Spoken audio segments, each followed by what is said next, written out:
jamaah sholat subuh yang dirahmati Allah. Mari kita bersama membaca basmalah. Bismillahirrahmanirrahim.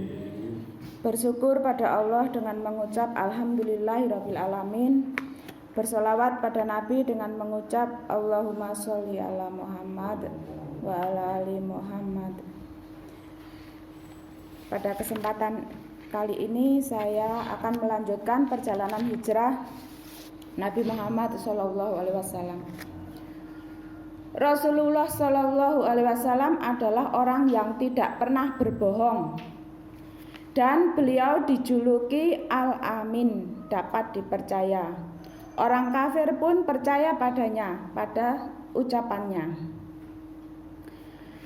Tapi kenapa saat Nabi Muhammad diangkat menjadi nabi dan rasul, kok mereka mendustakan? Mereka menolak dakwah Nabi. Bahkan pamannya sendiri juga menolak, yaitu Abu Lahab. Apa sebabnya? Yaitu yang pertama adalah persaingan pengaruh atau kekuasaan. Bani Hashim dan Bani Maksum sama-sama kabilah yang berpengaruh. Bani Maksum yaitu kabilahnya Abu Jahal tidak memahami kenabian dan kekuasaan. Bani Maksum tidak bisa menerima ada nabi di Bani Hashim, yaitu berarti karena hasad ya.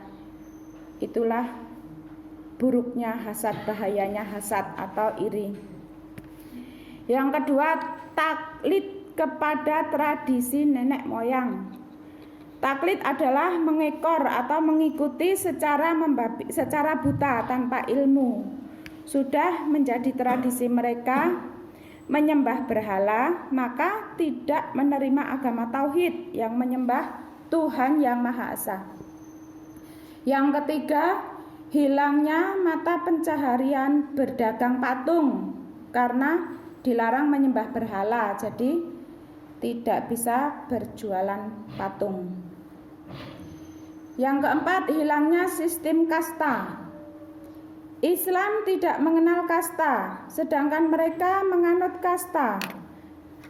Dan budak sebagai kasta terendah bisa diperlakukan sesuka hati oleh tuannya atau pemiliknya, bahkan diperlakukan seperti hewan. Dalam Islam, semua orang sama derajatnya di mata Allah. Yang membedakan adalah ketakwaannya dan ketaatannya kepada Allah. Masyarakat jahiliyah mendewakan kehormatan bagi mereka yang kaya, yang terhormat, tidak mau dianggap sama derajatnya dengan budak atau orang miskin. Yang kelima, takut adanya hari kebangkitan. Islam mempercayai adanya akhirat, dan setiap orang akan mendapatkan balasan di akhirat atas apa yang telah ia perbuat di dunia. Dan ini tidak bisa mereka terima, mereka takut. Bagi mereka mati ya sudah selesai. Kalau kita tentu sebagai orang Islam, sebagai muslim percaya ya, karena dengan percaya akhirat itu menjadi rambu-rambu kita untuk tidak melakukan hal-hal yang dilarang oleh Allah, karena kita akan takut mendapat siksanya kelak. Itulah alasan kenapa dakwah Rasulullah mendapat penolakan. Dan karena penolakan itu maka Rasulullah harus terusir dari Mekah. Saat mengalami tahun kesedihan, ditinggal Siti Khadijah dan pamannya Abu Thalib, yang mereka itu sebagai motivatornya, pembela dan pendukung dakwah Nabi. Maka kaum kafir Quraisy semakin geram pada Nabi SAW. Apalagi setelah itu ada peristiwa Isra Mi'raj, yaitu Nabi mendapat wahyu, mendapat perintah sholat untuk menjalankan sholat 5 waktu. Nabi juga makin gencar berdakwah karena itu sebagai amanah dari Allah untuk umat Islam. Kaum kafir makin menekan dakwah Nabi hingga akhirnya harus hijrah meninggalkan Mekah. Pada kisah yang lalu saya sampaikan Rasulullah dan Abu Bakar bersembunyi di Gua Sur selama 3 hari. Lalu bersama Amir bin Fuhairah dan Abdullah bin Uraikid sebagai penunjuk jalan, mereka mulai perjalanan ke Madinah melalui jalan yang tidak biasa.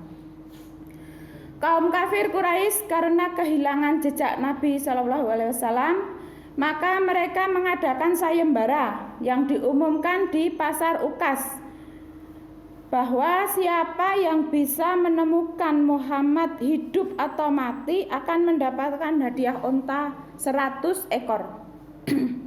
Jumlah yang sangat besar. Seandainya unta itu harganya 30 juta, berarti 30 miliar dirupiahkan. Andaikan untanya itu yang terbaik harga 70 juta, maka senilai 7 miliar itu harga untuk membunuh Rasulullah. Seorang kafir Quraisy bernama Surokoh tertarik dengan sayembara itu. Dia kejar Nabi SAW dengan kudanya yang terbaik. Dan tentu saja dia menemukan. Saat jarak sudah dekat, Abu Bakar pun melihat dari kejauhan ada nampak orang yang mengejarnya. Abu Bakar takut. Rasulullah menenangkannya bahwa ada Allah bersama kita. Dan saat Surokoh sudah dekat, dengan pedang terhunus, kudanya jatuh tersungkur, dan itu terjadi bukan cuma sekali. Maka dia menyadari bahwa yang dia kejar itu bukan orang biasa. Dari situ Surokoh memohon maaf dan meminta dibuatkan surat perlindungan, surat jaminan yang dia simpan yang nanti berguna waktu pembebasan kota Mekah. Ketika dia mau dibunuh oleh pasukan